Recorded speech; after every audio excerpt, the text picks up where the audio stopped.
Bueno, nos quedan unos 4 minutos para la presentación que sigue. La presentación va a ser a las 19 horas exactas y el tema es lecciones aprendidas de la pandemia, cómo navegar en el futuro post-COVID sin naufragar en el intento. Va a estar a cargo del señor Jorge Martín Yamamoto y para esa presentación nos va a acompañar el señor Luis Chang, quien va a ser el moderador de esta sección. Ya lo veo a Luis ahí. ¿Cómo estás, Luis? ¿Qué tal? Ya estamos, Hola, buenas noches. ¿Cómo estás, Luis? Buenas noches, ¿qué tal? Qué gusto verte. Con la finalidad de ser puntuales en estas presentaciones, vamos a comenzar a las 7 en punto, nos faltan solamente 3 minutos, ¿sí? Entonces te pediría que esperemos, no sé si tú nos quieres adelantar algo, mientras que nosotros acá vamos a recibir, les quiero comentar al público que nosotros vamos a atender las presentaciones y también que estas conferencias se están grabando, van a estar puestas en la página web, ¿no?, de la Semana de la Calidad, y después veremos la manera de también distribuir estas presentaciones para los participantes que se han inscrito, ¿no? Les recordamos también que los participantes inscritos al final van a poder optar por un certificado, ¿no? Para eso deben garantizar o asegurar que hayan participado cuando menos en el 50% de las ponencias y, y van a tener que hacer pues una solicitud respectiva, ¿no? ¿Sí? Yo ya veo que nos falta solamente un par de minutos. Luis, no sé si tú nos quieres comentar algo mientras esperamos. No sé si Jorge también ya está ahí. Jorge, ¿qué tal? Ahí está ¿Qué Jorge. tal? Buenas Perfecto. noches. Muy buenas noches, muy buenas noches. Vamos a ser puntuales y entonces vamos a esperar a las 7 de la noche en punto para comenzar, por favor. Les pido Muy bien. un par de minutos. Mientras tanto, no sé si quieren comentar algo. Hoy día fue Una del premio. cosa, Dime. sí, una cosa que me ha sorprendido es que la Semana de la Calidad en el Perú se está llevando a cabo de manera conjunta con la Semana de la Calidad en el Uruguay. Y ¿Verdad? que los que estamos registrados en este evento podemos acceder también a las conferencias del Uruguay. Es Exactamente. una gran cosa, ¿no? Sí, Digamos, multiplicar, digamos, el acceso a este tipo de esfuerzos de promover una cultura de la calidad en nuestros países, ¿no? Sobre exacto. todo en momentos difíciles como ahora de la pandemia, pero que gracias a las tecnologías informáticas, digamos, podemos potenciar esos esfuerzos, ¿no? Eso Exactamente. ha sido una Sí. cosa muy agradable. Lo otro que vi en la mañana es que la Marina de Guerra del Perú se llevó el Premio Nacional a la Calidad 2020, ¿no? Así es, estuvimos en la Estuve mañana. conversando. A veces uno imagina que los premios nacionales a la calidad solamente son para empresas, pero en realidad son para muchas organizaciones que se esfuerzan por proveer mejores servicios, ¿no? Y mejores... Exactamente, ¿no? Que siguen un modelo de excelencia en este caso, y ellos que ya también incluso venían trabajando hace muchos años con muchas certificaciones, ¿no? Bueno, siendo las 7 en punto, como les mencioné, esta segunda ponencia el día de hoy, a cargo del señor Jorge Yamamoto de la PUC, va a estar acompañado pues el señor Luis Chan, que va a ser quien va a moderar en esta segunda parte. Entonces yo los dejo, yo al final entraré solamente para despedir el día de hoy. Te dejo, Luis. Nos vemos. Muchísimas gracias por este enlace. Muy buenas noches a todos, bienvenidas y bienvenidos a esta segunda conferencia de la jornada inaugural de la Semana de la Calidad 2020. Mi nombre es Luis Chang, yo trabajo en la oficina comercial del Perú en Houston y estoy aquí como hincha acérrimo de la Semana de la Calidad, del Comité de Gestión de la Calidad y del equipo organizador de la Semana de la Calidad, de este gran evento, liderado por el doctor Luis Tenorio. Luis Tenorio y su equipo tienen el gran mérito de haber organizado la Semana de la Calidad por 30 años consecutivos. Es un gran esfuerzo de constancia y perseverancia por promover una cultura de la calidad y de la productividad en nuestro país. Nuestras felicitaciones y nuestro agradecimiento al Comité de Gestión de la Calidad y al equipo liderado por el doctor Luis Tenorio por este súper gran esfuerzo. El tema que nos convoca esta noche es cómo navegar en el futuro post-COVID sin naufragar en el intento. La pandemia del coronavirus definitivamente ha sido un fenómeno inusual, inédito, algo que ninguno de nosotros esperaba y que nos ha golpeado muy duro.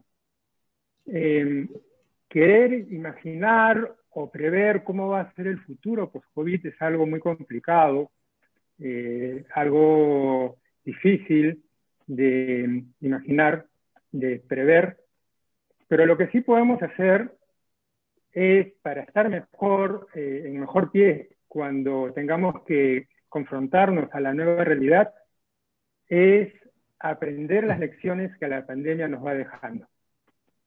Y para abordar este tema no podríamos tener mejor expositor que Jorge Yamamoto. Él es un destacado experto en temas de bienestar, productividad, desarrollo.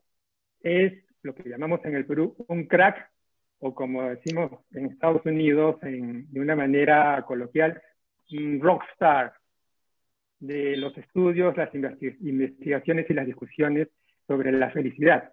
Y seguramente muchos de ustedes, así como yo, hemos visto a Jorge ser entrevistado en los medios radiales, en los medios televisivos y en la prensa escrita, sobre por qué nos hemos comportado los peruanos como nos hemos comportado en estos difíciles meses de la pandemia.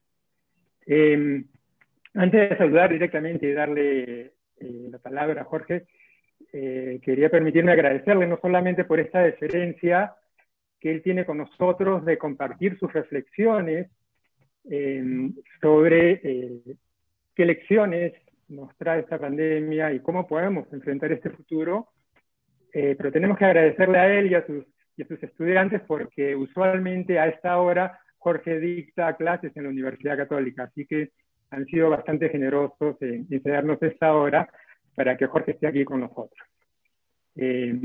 Bueno, Jorge, ¿cómo estás? ¿Cómo te va? Buenas noches, muchas gracias Lucho por la tan amable presentación y muy halagado por la deferencia de la invitación para esta pequeña charla y esta conversación contigo. Bueno, no tan reciente, pero en los últimos meses, en una entrevista que te hizo Ignacio Fernández, que es conferencista y consultor en temas de desarrollo organizacional y liderazgo, que es un chileno radicado en España, que te hizo una entrevista bastante interesante y reveladora. Él mencionó que a ti te gusta presentarte como graduado de la Escuela de los Bajos Estudios de la Calle y discípulo de los nativos y campesinos. A ver, ¿nos puedes explicar por qué es este apelativo? Cuando estuve trabajando en un grupo de investigación internacional con sede en el Reino Unido, que fue un proyecto de bienestar muy grande en la fase inicial en donde entraba esta tendencia de la economía de la felicidad, la gente en una reunión muy amena, ya con sus tragos encima, empezaban a decir, sí, que yo he sido discípulo de Martha Nussbaum. El otro decía, yo he sido discípulo de Amartya Sen, ¿no? Y a mí me preguntan, ¿y tú discípulo de quién eres? ¿No?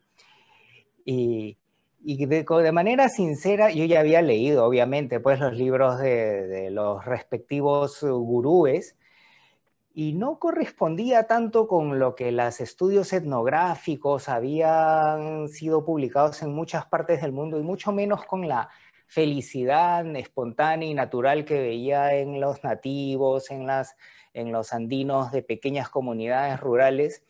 Y ahí yo les dije que yo soy discípulo de los campesinos y de los nativos amazónicos, que sin mucha charla me han enseñado acerca de cómo funciona el bienestar, cómo funciona una comunidad integrada, y fueron los que también me han dado más grandes lecciones para mi desarrollo y bienestar personal. Así fue la historia. Pero cuéntanos también tus credenciales académicas, porque yo sé que tú eres una persona muy modesta, normalmente tú no dices de dónde estás graduado, pero bueno, para que conozcan nuestros amigos que nos están siguiendo en el público, tú tienes un diplomado en filosofía, un magíster en antropología y eres doctor en psicología, pero ¿de qué casas de estudio nos gustaría saber? El diploma en filosofía lo hice en la Facultad de Teología Pontificia y Civil de Lima, más conocida como Santoto. De ahí me trasladé a la Católica, donde hice Psicología Social y Antropología. Después ingresé a la Universidad de Bath a hacer un doctorado, un PhD en Psicología, pero a la tercera semana me di cuenta que iba a estar muy metido en los métodos establecidos, pero que no era lo que quería aprender y lo que quería investigar y trabajar. Iba a terminar siendo discípulo de alguna otra figura internacional. Así es que teniendo beca, me regresé al Perú y terminé un doctorado en antropología en la Católica, pero mi tesis no le gustó a las autoridades de la Católica y teniendo el plan de tesis aprobado y teniendo la ejecución del plan de tesis, no me permitieron sustentarla. A la semana en Francia me aceptaron el sustentarlo allá, pero no me dieron el pase de los documentos, así es que volví a hacer un doctorado en psicología de nuevo en la Católica porque ya no me podía mover, tenía muchos compromisos por acá y terminé el doctorado en psicología en la Católica y lo sustenté también acá en la Católica. Entonces, no ha sido mi mejor experiencia de aprendizaje el tema de los posgrados, ¿no? Claro, pero lo bueno es que ahora te tenemos como psicólogo y eso ha permitido que compartas, digamos, tus conocimientos en las diferentes investigaciones, ¿no? Porque además tú has hecho investigaciones con una red de diferentes universidades en el exterior y has hecho investigaciones multipaíses, digamos, ¿no? No solamente que han abarcado el Perú, sino cuando uno lee lo que tú has escrito, también ha habido investigaciones que incluían comunidades en el Asia, en el África, en Europa, en Estados Unidos, en América Latina, lo cual da una perspectiva bastante amplia de los conocimientos que tú nos has venido trayendo sobre la felicidad, ¿no? Sí, muchas Jorge gracias por también, eso. sí, perdón, te interrumpí. Sí, yo creo que por un lado hay una presión de tener un título pomposo de determinadas universidades y a veces creo que eso es importante, pero a veces no lo es tanto, ¿no? Y se trata de estar más bien en la cancha y producir allí. Entonces, no es que haya tenido un prejuicio, ¿no?, en hacer un doctorado aquí o allá, pero fue lo que en determinado momento consideré que era la coyuntura en donde podía seguir produciendo más en vez de tener las plumas más bonitas en el tocado. Esa es una buena descripción figurativa. 3 datitos más sobre nuestro expositor de esta noche. Bueno, todos sabemos que es profesor principal de la Universidad Católica en el programa de psicología, es fundador de BIT Consultores en Bienestar y Productividad, y bueno, muchos sabemos que no hace mucho Jorge publicó su libro La gran estafa de la felicidad, un libro altamente recomendable. Y digamos, lo maravilloso del libro es que recoge los resultados de las investigaciones, de los trabajos que ha hecho Jorge en los últimos, un poco más de una década, ¿no? Yo creo que has estado trabajando el tema de la felicidad por más de 10 años, de lo que yo recuerdo. Y bueno, y ahora Jorge viene trabajando en un Plan Nacional de Valores como eje de bienestar y desarrollo en el Perú, y quizás podamos conversar un poquito de eso un poco más adelante. La dinámica de esta conferencia es que tiene 3 partes. La primera parte es una especie de conferencia magistral que nos va a dar Jorge, que nos va a compartir con nosotros sus reflexiones sobre las lecciones de la pandemia. Luego yo voy a seguir metiendo mi cuchara en una conversación con él, haciéndole algunas preguntas. El libro me dejó con muchas curiosidades. Y para la última parte vamos a atender las preguntas del público, que invitamos a que formulen sus preguntas por escrito a través del chat.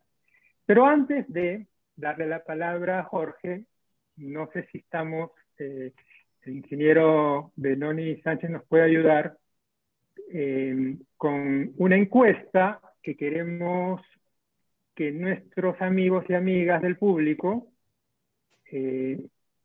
puedan responder a esta encuesta de 5 preguntas. Vamos a ver si podemos entrar.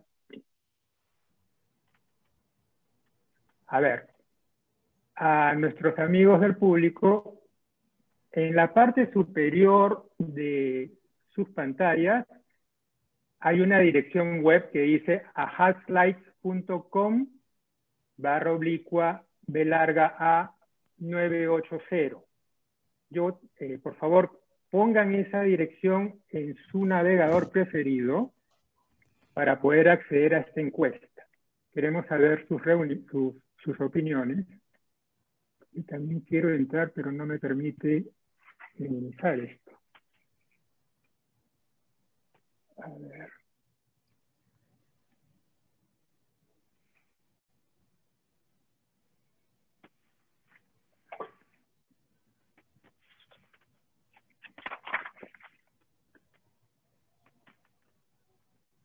A estas alturas, seguramente hayan podido poner el ahaslides.com/BA980 y en sus pantallas, por favor, marquen solo una de estas alternativas. He mantenido mi empleo a tiempo completo y mi remuneración. He mantenido mi empleo a tiempo completo con una remuneración menor.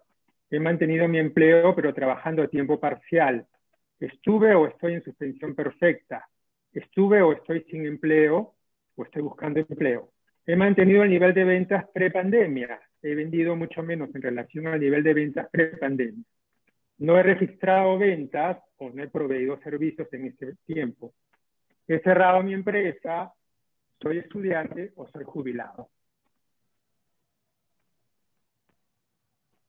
Lo que podemos ver en la pantalla, son los resultados parciales de las respuestas.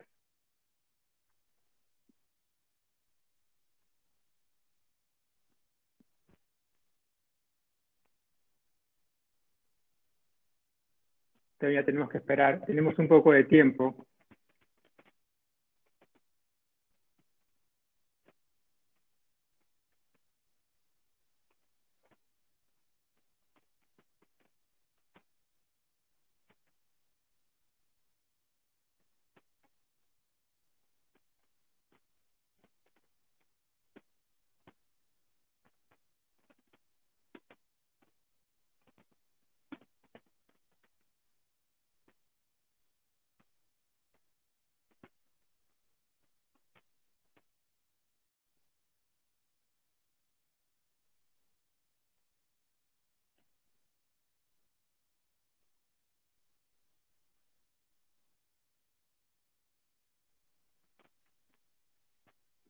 Estamos viendo que, bueno, la mayoría ha mantenido su empleo a tiempo completo y ha mantenido su remuneración.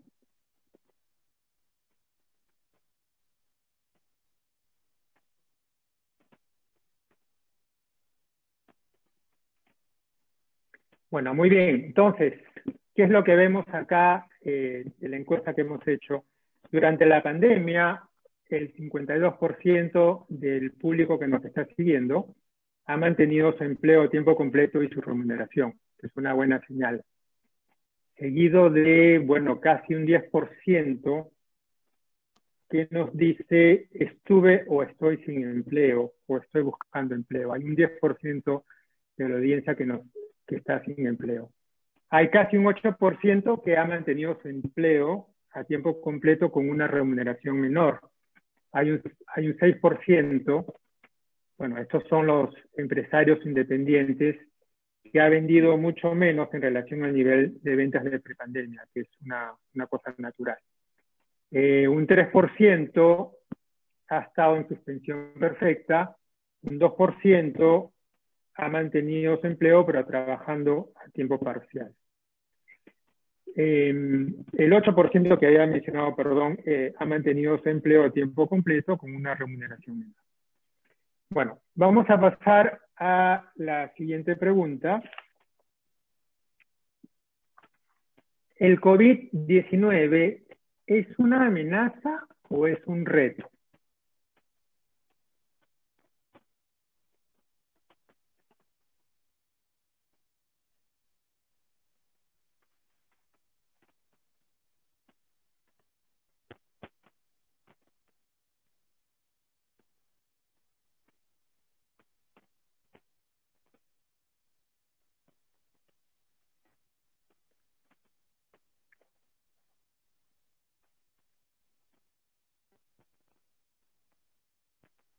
Parece que tenemos un público optimista. No quiero calificar, eso nos lo dirá Jorge, pero vamos viendo que hay una proporción mayoritaria. Bueno, mejor no voy a decir nada para no influir en la opinión de nuestros amigos del público. Muy bien, casi el 87% del público dice que el COVID-19 es un reto, mientras que un 13.5% dice que es una amenaza. Entonces parece que hubiera una opinión optimista con respecto a lo que se nos viene. En la próxima pregunta, ¿el COVID-19 va a afectar todos los aspectos de mi vida? ¿O el COVID-19 va a afectar algunos aspectos de mi vida?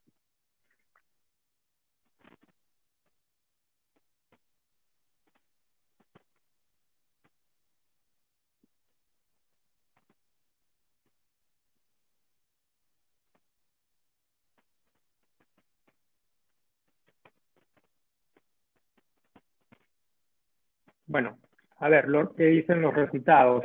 Para el 60.5%, el 60% del público, el COVID-19 va a afectar algunos aspectos. Ah, no, todavía tenemos tiempo, perdón, me adelanté. Están entrando más respuestas.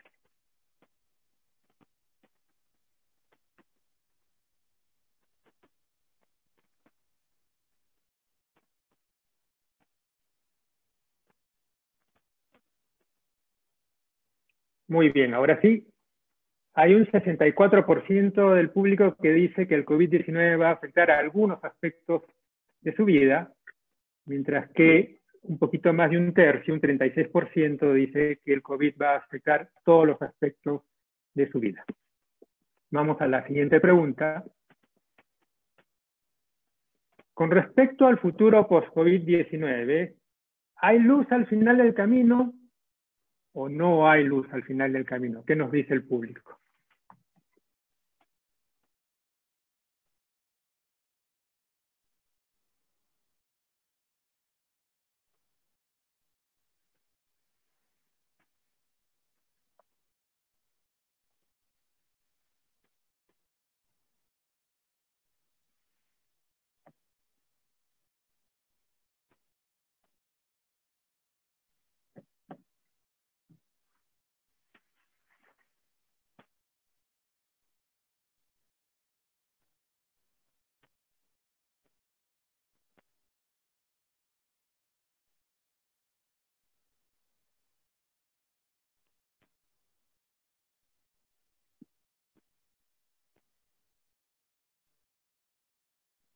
Muy bien, tenemos un público absolutamente positivo que dice que hay luz al final del camino en un 98%.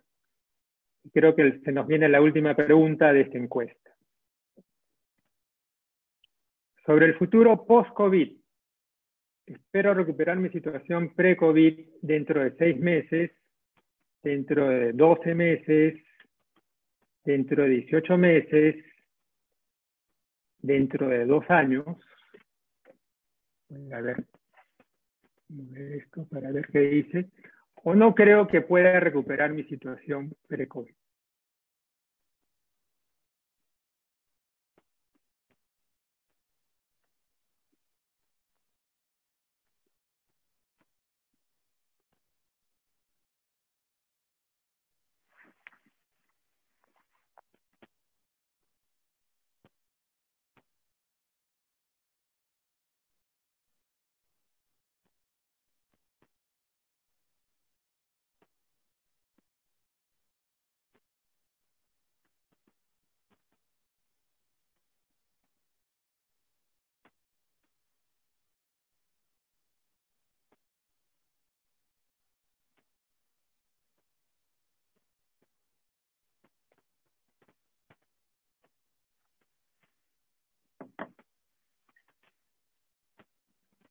Muy bien.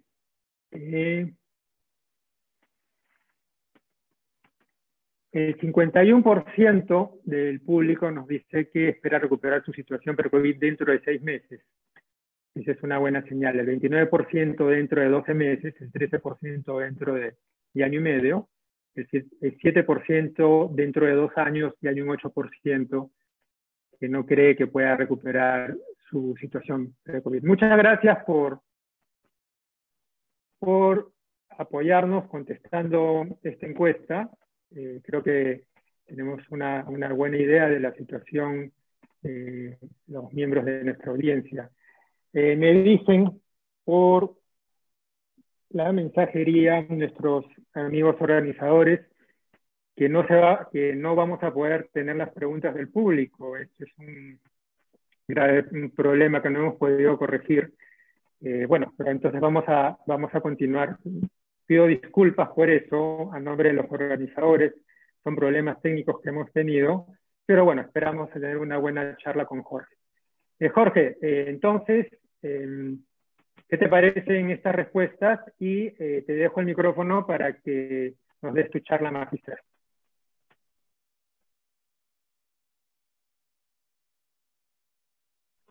Puedes encender tu micrófono que no te estamos escuchando, Jorge.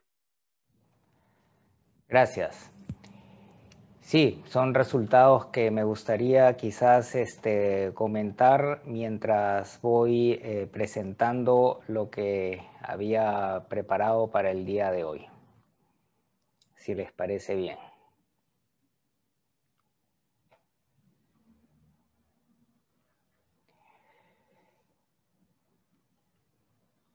En las últimas semanas y meses y medio año, ha aparecido un bizarro indicador estabilizado del rendimiento mundial, que es el COVID-19, que ha atacado de manera global y está poniendo a prueba el liderazgo de los países, sus instituciones, el comportamiento ciudadano, entre otros aspectos. Y uno de los mejores indicadores es el resultado concreto de cuántos fallecidos por COVID hay y considerando la población total. Dentro de esta ratio de muertes por cada 100.000 habitantes, la Universidad Johns Hopkins tiene las medidas más confiables.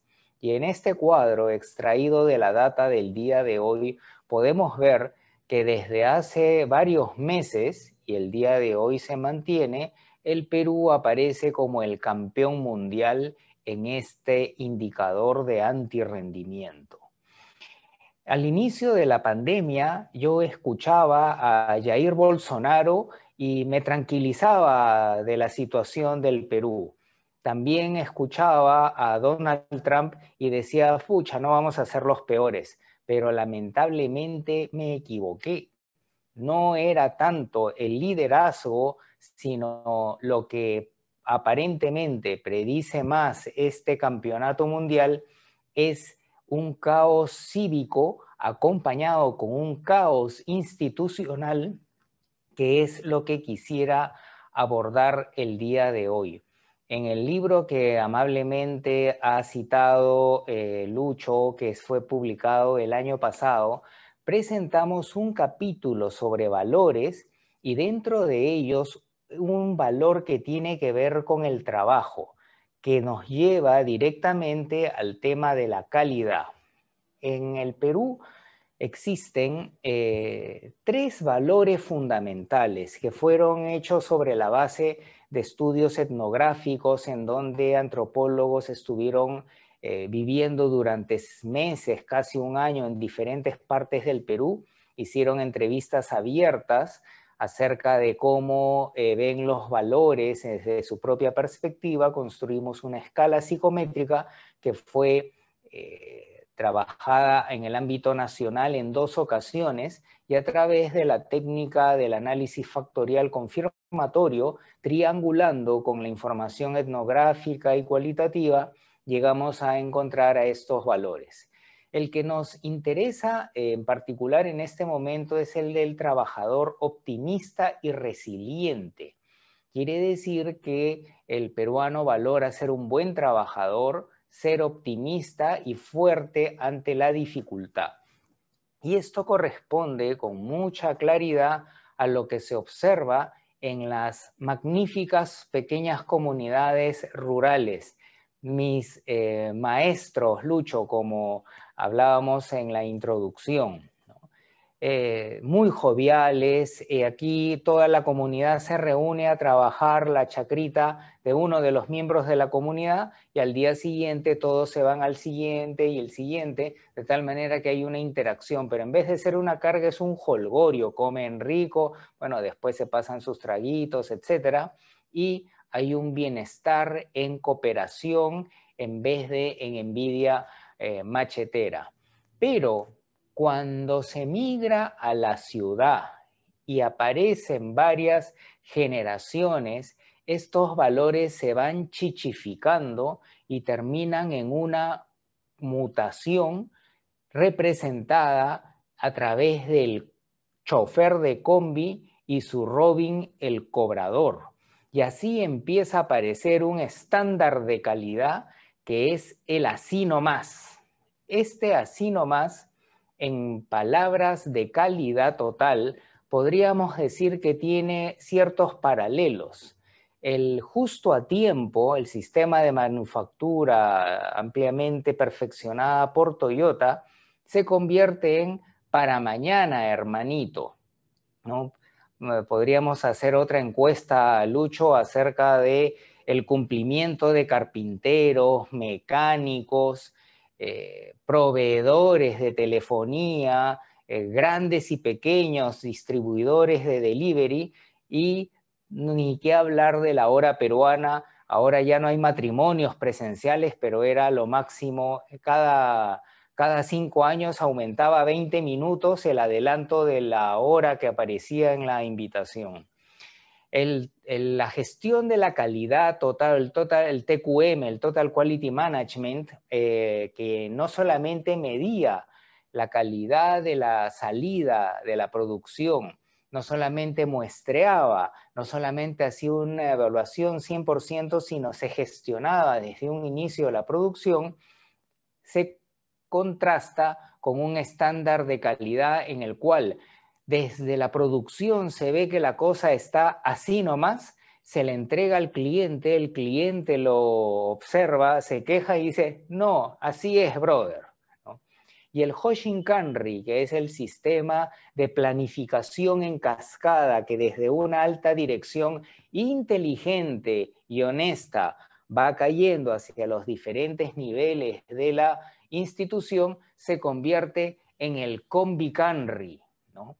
Veamos cómo la alta dirección, el Congreso de la República, la Presidencia de la República van generando una serie de políticas que no necesariamente cascadean y más bien salpican por diferentes lados. Entonces, todo esto me trae un déjà vu de 30 años por lo menos, cuando Luis Tenorio iniciaba estas semanas de la calidad y también las clases que se pusieron de moda, los seminarios acerca de la gestión de la calidad total, y nos hablaban de un señor Deming que empezó a observar que en la producción de los Estados Unidos en especial se producía casi cualquier cosa, pero por el desabastecimiento de la posguerra, todo eso se vendía. Y él tuvo la locura de decir, esto no va a durar para siempre, sino que las empresas que van a salir y sobrevivir serán aquellas que produzcan con calidad. Lo creyeron loco, no le hicieron caso, y acá hay una frase que más o menos resume este pensamiento. Hemos aprendido a vivir en un mundo de productos defectuosos e incorrectos, como si fueran necesarios para la vida. Es momento de adaptar una nueva filosofía en los Estados Unidos. Parafraseando a Deming, vemos que esa misma situación la podemos observar en el Perú, ¿no? Y nos estamos acostumbrando en el 2020 a una serie de productos defectuosos, servicios hasta las patas, como si eso fuese la rutina a la cual estamos condenados. Es tiempo de adaptar una nueva filosofía en el Perú. Deming no tuvo soporte en los Estados Unidos y se fue al Japón como profesor exiliado, y como todo profesor frustrado hace catarsis con sus estudiantes, y algunos eran los hijos de los empresarios importantes del Japón de ese momento y el resto ya es historia. Pero muchos años después, en el 2020, tenemos otros indicadores de ese campeonato mundial bizarro, ¿no? Y encontramos que los países asiáticos, en este caso específicamente Japón, a pesar de que no generó ninguna prohibición, ninguna obligación para usar máscaras, las personas acataron radicalmente todas las medidas y el resultado fue una contención ejemplar de la pandemia. Y distintos analistas señalan que el secreto está en la conducta cívica de este país. Disculpen al Publicherry, que ya está en Kindle, en Amazon, el librito, y ahí lo que se analiza es una serie de elementos etnográficos y se encuentra que en la cultura popular existe un estándar de calidad que es el yaquechú, que es un nivel recargado superior del así nomás, en donde ya no importa cuál es el posible efecto, es vender por vender, ejecutar por ejecutar, no importa que se caiga el puente, no importa que se electrocute un muchacho, ya que déjalo así nomás. Entonces estamos inundados de resultados. Tenemos discotecas al yaquechú que no tienen la mínima consideración para poner alguna escalera de emergencia, y la única escalera de ingreso y salida se cierra por dentro. Tenemos una intervención policial al yaquechú que termina con 11 muertos y quizás alguno más. Una municipalidad que hace una gestión y una supervisión y unas licencias al yaquechú y así sucesivamente. Nos jactamos en algún momento sistemáticamente, y hablo en plural por cortesía, de ser los países que habíamos aplicado más pruebas serológicas en su momento, y ahora nos vamos dando cuenta que eso era una estrategia de salud al yaquechú. ¿Cuántos de nosotros hemos querido comprar un chip de cualquiera de las empresas de telecom? Y si no teníamos un amigo, no para coimearlo, sino para que nos haga el favor de vendernos un chip, Entonces tenemos también esa filosofía. Los deliveries ofrecían en 24 horas y en 24 días, si teníamos suerte, nos podíamos favorecer de algún recurso que necesitábamos. Entonces, ese estándar de anticalidad, ese estándar es lo que está generando uno de los elementos causales importantes para nuestro campeonato mundial. De tal manera que la gestión de la calidad y la semana de la calidad ya no constituye un lujo ingenieril o de gestión de recursos humanos, sino se convierte en un tema central para el desarrollo y ahora para la supervivencia de nuestro país. Uno de los principios importantes de la gestión de la calidad total es el Kaizen, ¿no? Esta filosofía japonesa de la mejora continua, distinta a la reingeniería de cambios radicales, ¿no? De ir cambiando por una pequeña mejora de forma continua. Pero en nuestro medio estamos del Kaizen al Yakechusen, y así se da un mejoramiento continuo. ¿Por qué? Porque la calidad es un proceso en el cual uno comienza a ganar por ser mejor trabajador y tener mejor posibilidad de desarrollarse. Si uno es empresario, la mejora continua va a ser que hayan clientes que se pasan la voz y vayamos creciendo el mercado. Pero si yo practico la filosofía al Yakechu, entonces el primer afectado seré yo, porque la hice linda con un cliente, pero ese cliente va a hablar mal con 7. Y si hago mi viveza, la haré en un momento, pero después cuando pidan referencias laborales, la cosa va a ser complicado. Pero si eso se extiende y se generaliza, ya no es algo individual, sino se da el mejoramiento continuo generalizado, en donde ya se da a una escala global. Entonces, este es uno de los problemas centrales. Evitar que los valores peruanos terminen un proceso de mutación nociva y que más bien podamos orientarlos hacia unos fines positivos y ahora de supervivencia. Recordemos que el esquema de los valores en el Japón tenían ciertos antivalores, como el ser demasiado obedientes y no ser capaces de criticar a los jefes. Entonces, los padres de la calidad diseñaron las 7 herramientas de calidad, los círculos de calidad, para no forzar a los trabajadores a que critiquen sus jefes, sino le dieron la vuelta y les dijeron, vamos a hacer mejora continua, sintonizando con la filosofía de Kaizen de la cultura japonesa. Y así pudieron adaptar esos valores hacia los fines de productividad nacional. Y esa es una tarea importante que podemos enfrentar. Actualmente, en el Perú existe instalado el valor de la chamba dura. Es por eso que si alguien se va a la hora, va a ser mal visto.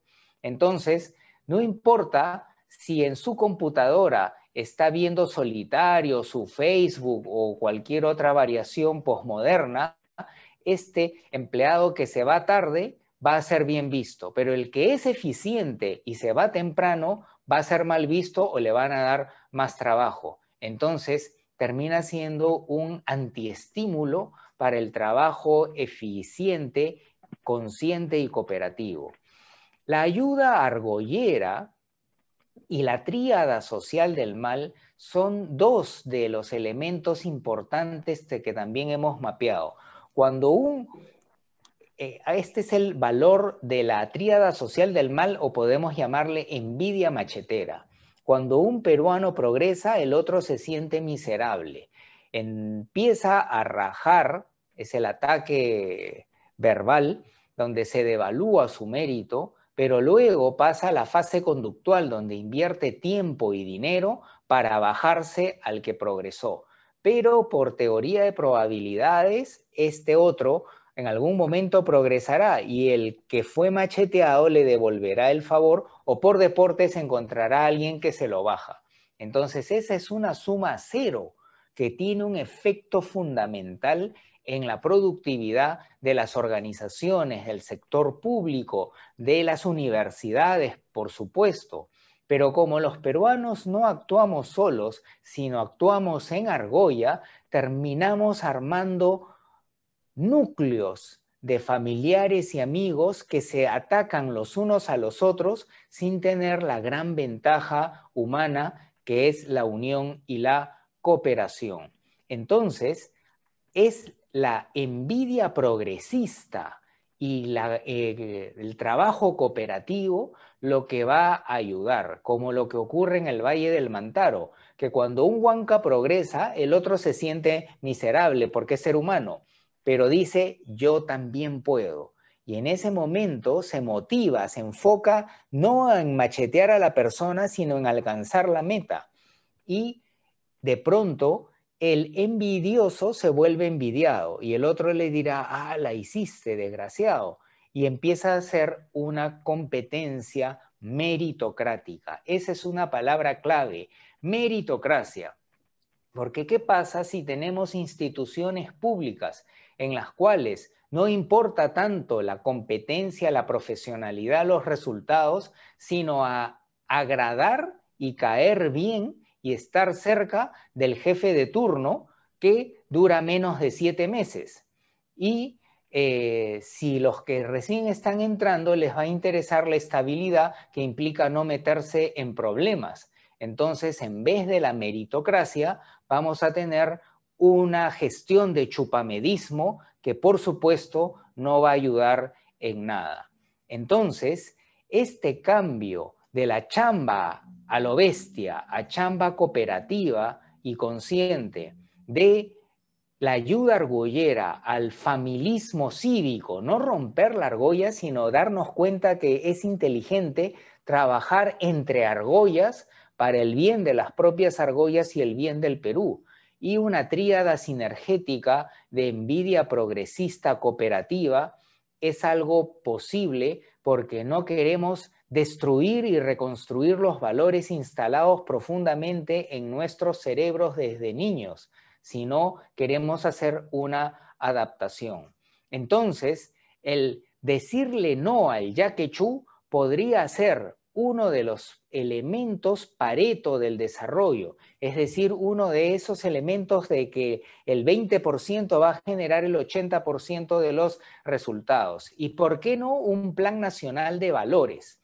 Con el Consejo Privado Anticorrupción, que está reuniendo a 14 gremios, estamos impulsando y desarrollando una iniciativa para la corrupción. ¿Y por qué no hacer algo paralelo en términos de calidad y productividad, involucrando la formación de la familia, centros educativos? Es alucinante cómo se tiene conciencia de la importancia del lenguaje, de las matemáticas, pero no se tiene la importancia de los valores desde la niñez y por supuesto en el instituto técnico. Claro, los valores se transmiten por modelos y los modelos como que no ayudan ni en la universidad, ni en el posgrado, ni en la primaria. Las religiones también son un llamado importante y unos actores privilegiados en este sentido, y especialmente las empresas, porque tienen un presupuesto, tienen un personal competente y comprometido para generar productividad a través del recurso humano. Y es el recurso humano el que protagoniza la conducta y debajo de la conducta están los valores. Además, ciertamente, sería una de las mejores inversiones con un retorno de inversión altísimo el que las empresas emprendan esta cruzada.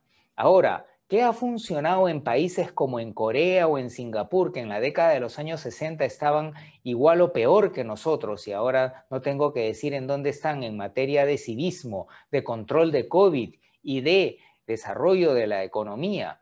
En vez de que cada empresa esté aislada con su propio programa, hicieron un programa nacional donde compartieron información, se dio una mejora continua del proceso para beneficiar a todos. Y eso es lo que podría generar un cambio importante.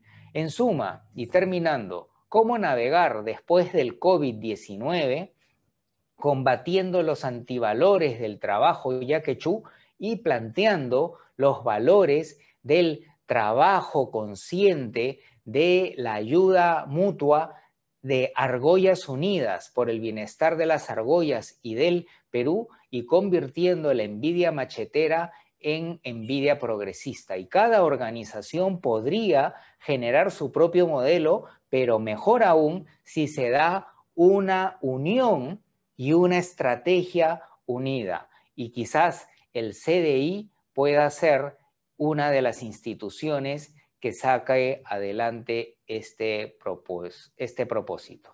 Muchas gracias. Muchísimas gracias, Jorge, por este recorrido en tu análisis de cómo ves tú el comportamiento de los peruanos y cómo podemos mejorar. Me dicen los organizadores que el público puede formular sus preguntas en el chat de YouTube. Acabo de entrar y entiendo que por ahí se pueden formular las preguntas. Jorge, este Plan Nacional de Valores es algo en lo cual tú estás trabajando. Digamos, el total de los detalles lo vas a presentar en algún momento, ¿no? Próximamente. Sí, en el CAD ejecutivo vamos a hacer una presentación muy sucinta pero concreta con el fin de dar algunos pasos. Como comenté, ya hay algunos avances con el Consejo Privado Anticorrupción para dar también un impulso al tema de la honestidad y estamos trabajando lentamente para unir, bueno, no lentamente nosotros, sino que hay mucha inercia y estamos avanzando sobre el particular. También hay una sistematización de información que va a salir en un siguiente libro que espero que salga para inicios del próximo año. Ahora, tú en tu libro y en diferentes ocasiones has dicho que los valores se aprenden en la infancia. Los niños aprenden de los padres, no solamente por las instrucciones, sino por el ejemplo. Y que cuando uno llega a la edad adulta, es muy difícil cambiar eso. Acá tengo una pregunta en un chat personal que me están diciendo, pero los valores vienen de la cuna.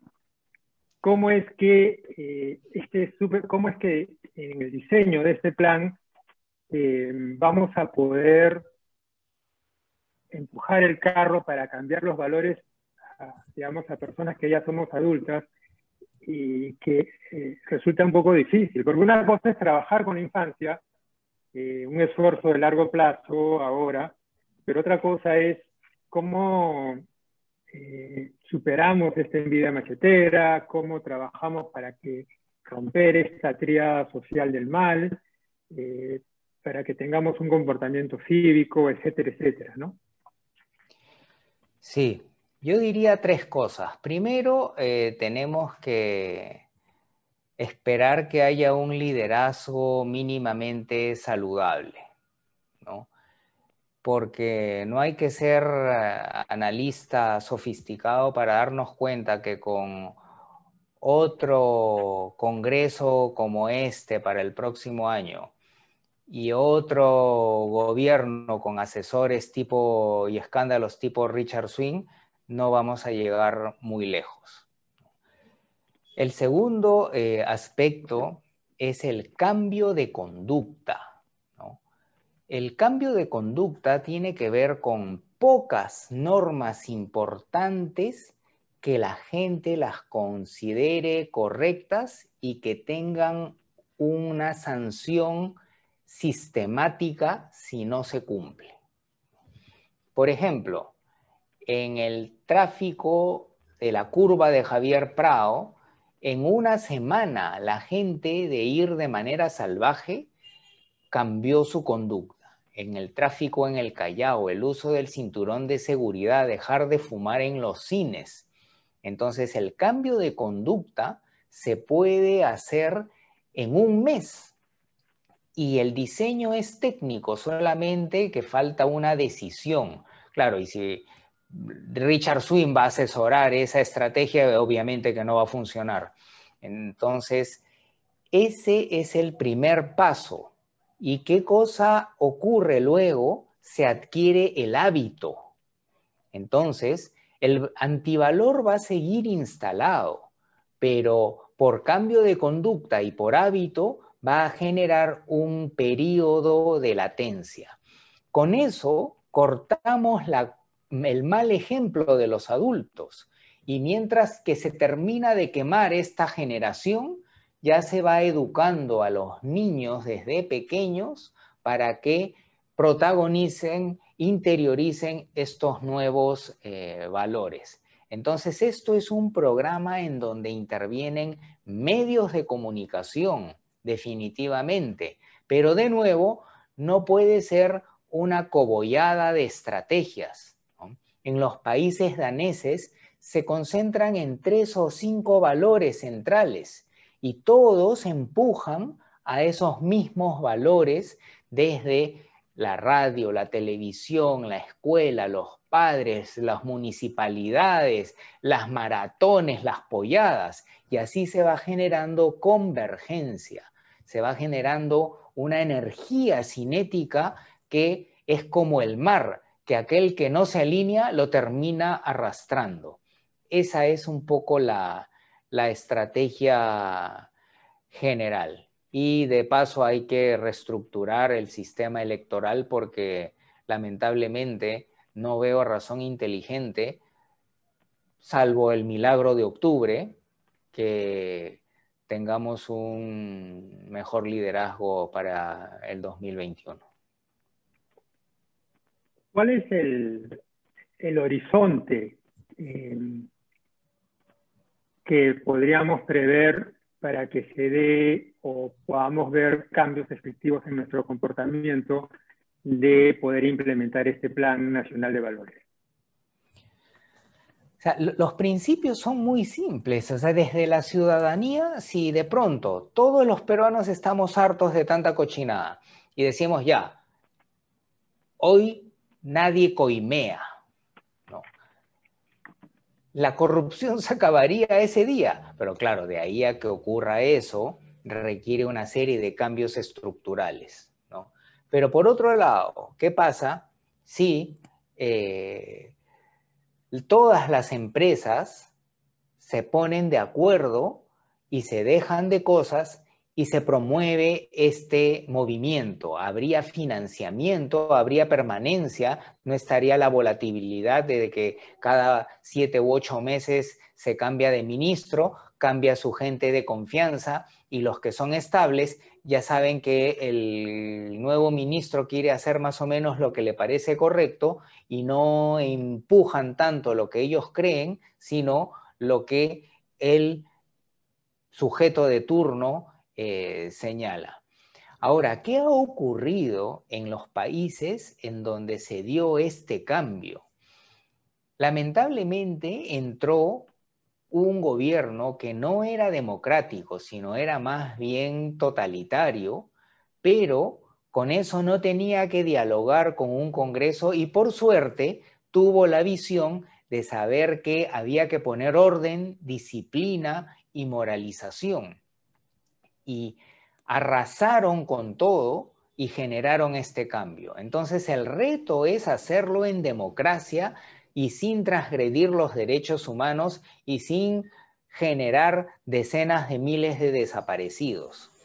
Ese es el reto que está pendiente. Y el riesgo también, porque de una manera intuitiva, cuando las poblaciones, cuando ven que el caos está muy generalizado, tienden a decidir por opciones radicales. Pero así como hubo un Lee Kuan Yew o un Chung-hee Park en Singapur y en Corea respectivamente, acá puede salir un Abimael recargado, elegido, que tendría resultados catastróficos.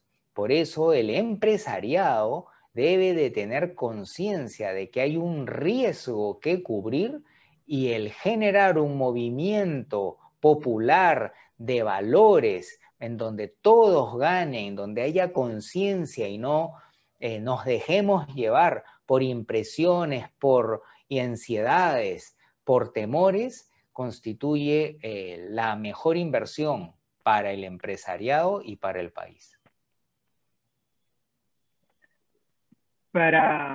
Jorge, que pasa que estoy leyendo algunos de los comentarios en el chat del YouTube.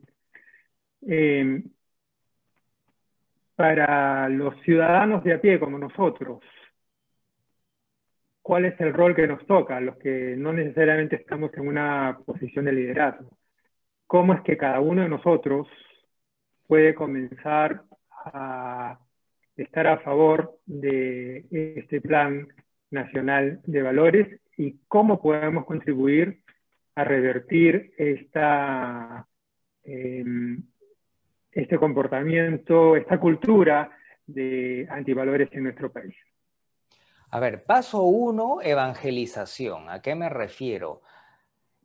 A que tenemos que demostrar, lo cual hay amplia evidencia, que los antivalores es el peor negocio para uno mismo.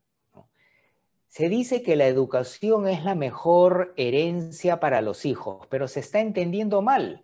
Es que nuestros hijos saquen cartón a la buena o a la mala y que se buscan universidades que no tengan mucho rigor, pero a las universidades que tienen un moderado rigor se ven impactadas por el éxito de mercadotecnia de estas universidades al yaquechú y estas de capacidades intermedias influyen y de pronto ya estamos escuchando en las universidades top que dicen no jalen mucho porque me malogran el mercado y todo lo demás. Entonces estamos en la cultura del cartón a la buena o a la mala. El profesor que es muy exigente va a tener cartas, quejas, el profesor universitario ya está convirtiéndose en una figura devaluada, en un instrumento del mercado, en vez de ser un modelo exigente para el desarrollo del rigor, de la disciplina, del trabajo eficaz pero duro que requiere nuestro país. Entonces, por ahí estamos un tanto enredados. Entonces, no es tanto el cartón la mejor herencia para nuestros hijos, sino son los valores, porque con valores va a poder estudiar y correctamente. Sin valores podrá tener todos los títulos que quieras y va a ser una catástrofe. Todos los últimos expresidentes y también Abimael Guzmán y los terroristas tenían elevadas credenciales académicas. Son los valores los que verdaderamente importan. Entonces, un hijo con valores tardará más en destacar, pero tendrá un negocio que crecerá lento pero de manera sostenida. Será un colaborador de una empresa que avanza a su ritmo, pero tendrá un mejor y más seguro futuro y será una persona respetada por la sociedad. No será una vergüenza de que tuvo mucho dinero en un momento y termina después tras las rejas. Entonces, si todos nos damos cuenta que egoístamente, inteligentemente, lo mejor es la formación de valores, entonces nos comemos nuestras cochinadas, no damos el mal ejemplo y vamos fomentando en nuestra siguiente generación esos valores. Pero si de pronto no somos 3 gatos, sino empezamos a generar este movimiento, evangelizamos en nuestra familia y con el ejemplo a los demás y se van viendo los frutos, de pronto podríamos, sin darnos cuenta, empezar a visualizar ese sueño. Entonces, no podemos cambiar al Perú, pero sí podemos crear islas de valores en nuestra familia y con nuestros amigos. Y si no somos pocos, podríamos generar un cambio sin mayor articulación nacional y sin pasar con los costos que tuvo Singapur o Corea en las primeras fases de su cambio. Una pregunta, Jorge, que nos viene por el chat de YouTube es, yo creo que ya de alguna forma lo has dicho, lo has abordado. ¿De dónde va a venir este cambio? ¿Del Estado o de la sociedad? ¿Por leyes o por códigos de comportamiento? Son todos escenarios posibles, pero el escenario ideal sería de todas las anteriores. Fíjense, sin ir muy lejos, ¿qué pasó en Corea? El gobierno fue negligente en reaccionar frente al COVID y fue la presión del pueblo, de la sociedad, la que obligó al gobierno a tomar medidas y se pusieron las pilas y le hicieron muy bien. Recordemos que el gobierno actual de Corea del Sur promovió que el gobierno anterior fuera destituido por mandato popular, ¿no? Y bajo esta lógica, el tiro le iba a salir tipo boomerang, en donde por mandato popular los iban a eliminar. Entonces, fue el pueblo el que generó la presión para que las autoridades puedan generar ese cambio. Por otro lado, el caso de Singapur podría ser más de un gobierno radical que va a generar multas extremas en los cuales, digámoslo de manera ilustrativa, y ojo, esta no es una sugerencia, es simplemente un ejercicio ilustrativo. Entonces, ¿qué pasa si los raqueteros van a terminar durante un periodo corto en la cárcel o por el monto del robo, no van a terminar encarcelados? Entonces esa es la lucha de atraparlo para salir en las noticias, pero no resolver el problema. Entonces, al estilo Singapur, en la primera se corta el problema y dan sanciones extremas. No voy a poner el caso de Singapur, pero en un país X que al raquetero lo matan en una. Entonces resuelven 2 problemas: el ejemplo, y los que no cambian dejan de hacer daño a la sociedad. Repito que esto no es una sugerencia, ¿ya? Pero es una ilustración de cómo normas claras, con una legislación eficaz y un cumplimiento estricto del mismo, también podría ser el escenario en el que no viene de la sociedad, sino viene de parte del gobierno.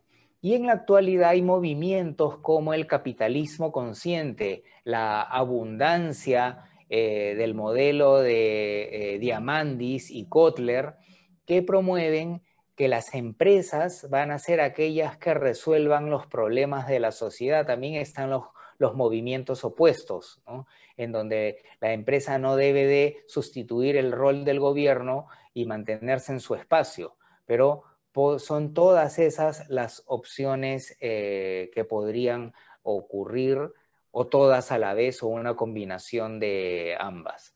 La otra perspectiva es que salga un Congreso y un gobierno que floree bajo esta lógica, pero terminen choreando como siempre, terminen promoviendo leyes y actividades ejecutivas alucinadas, que la ciudadanía siga con su comportamiento antiético y de antivalores. Ojo, eso es un núcleo súper importante, ¿no? Somos buenos para rajar de las autoridades, pero el comportamiento cívico es otro de los temas centrales, Lucho. Muy bien, Jorge. Yo creo que la pandemia ha desnudado nuestras falencias, te ha dado la razón de que la felicidad no está en las riquezas, no está en ganar más dinero, no está en el estatus social. Tiene que ver con nuestros valores y cómo cuidamos nuestras relaciones familiares y amicales, en el buen sentido. Y nos pone la pandemia ante una gran oportunidad de un cambio de conciencia. Y así como tú lo dices, es un cambio de conciencia que debe darse a todos los niveles de la sociedad. Tú has hablado de los líderes, estamos esperando tener líderes que nos guíen, digamos, a este cambio de cultura y revertir estos antivalores y convertirlo en verdaderos valores, sobre todo para las generaciones futuras. Yo creo que lo que nos toca a los ciudadanos de a pie como yo, como muchos de los que estamos siguiendo en esta conferencia, es suscribirnos y comprometernos a apoyarte en este Plan Nacional de Valores y hacer un cambio, ayudar a que haya un cambio de conciencia en nuestro país, ¿no? Porque es como que es la gran oportunidad de hacer un cambio a favor de nosotros y un cambio a favor de los demás y entender de una vez cuáles son las verdaderas prioridades de nuestra sociedad y que deberíamos todos juntos entender que debemos erradicar la corrupción al tiempo en que tenemos que generar una cultura de valores finalmente. Estamos ya pasados de hora. Me gustaría simplemente darte la palabra para una reflexión final. Bueno, qué reflexión final, ¿ves? Si no reaccionamos con este resultado de pandemia, ¿qué cosa? ¿Vamos a esperar al gran terremoto en la franja de la falla costera en Lima para que podamos reaccionar?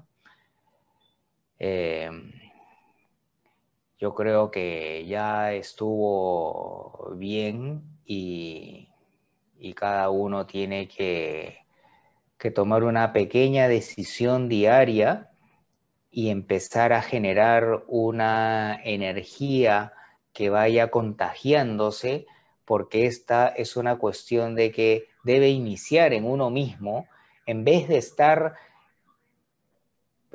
yo soy bien criticón, ¿no? En vez de estar solo criticando, hay que ver qué cosa uno puede hacer en uno mismo en tu metro cuadrado, ¿no? Y si poco a poco vamos haciendo este trabajo metro por metro, podríamos tener una cobertura importante en el futuro cercano y hacer algo concreto para dejar un legado decente para el Bicentenario.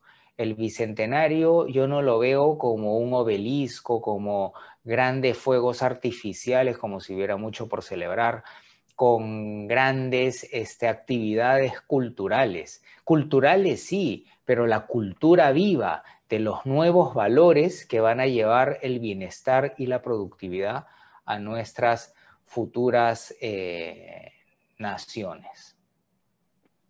Muy bien, muchas gracias, Jorge. Justamente ahora estaba recordando la reacción que yo tuve cuando estaba leyendo tu libro y está tan bien escrito esta sensación que tú transmites de emergencia, de que ya no podemos seguir adelante y metiéndonos cabe los peruanos entre nosotros mismos, que es tal la situación de emergencia por esta falta de valores, que la sensación que yo tenía era que estaba al borde del precipicio, o como dice la canción, al borde de la cornisa, a punto de caer, ¿no? Yo creo que eso también nos debe empujar a trabajar todos juntos para generar esos cambios que tú muy bien nos has expuesto en esta excelente charla. Muchísimas gracias nuevamente, Jorge. Te vamos a seguir siguiendo en la prensa. Vamos a estar atentos a la salida de este Plan Nacional de Valores y seguiremos trabajando por el Perú. Muchas gracias al público que nos ha seguido en esta hora con Jorge. Cuídense mucho, a lavarse bien las manos, a mantener el distanciamiento social, a cuidarse mucho, sobre todo en esta época en que comienza a hacer calor y queremos salir. Evitemos, por favor, cualquier rebrote, seamos súper responsables y no se olviden de salir con su mascarilla. No sé en este momento si darle la posta a Estuardo, si estás por ahí, Estuardo. Sí. Muchas gracias a todos por esta oportunidad. Por mí, muy buenas noches y cuídense mucho. Muchas gracias. Bueno, muchas gracias a Jorge por su excelente presentación y a Luis también por acompañarnos, ¿no? Hacernos el favor de estar con nosotros. Al público asistente, bueno, quería comentarles que los vamos a esperar mañana. Mañana las conferencias comienzan a las 9 de la mañana. Empezamos con transformación digital en los modelos de gestión GRC, Gobierno, Riesgo, Cumplimiento, a cargo de Marco Sevillano de ISO Tool de España. Luego a las 10 de la mañana tenemos la presentación de Derly Miranda Barbosa, que es una consultora empresarial colombiana, que nos va a hablar sobre la ISO 22301. Y bueno, con eso les agradecemos por su participación el día de hoy. Buenas noches y nos estamos viendo mañana. Hasta luego. Chao, gracias.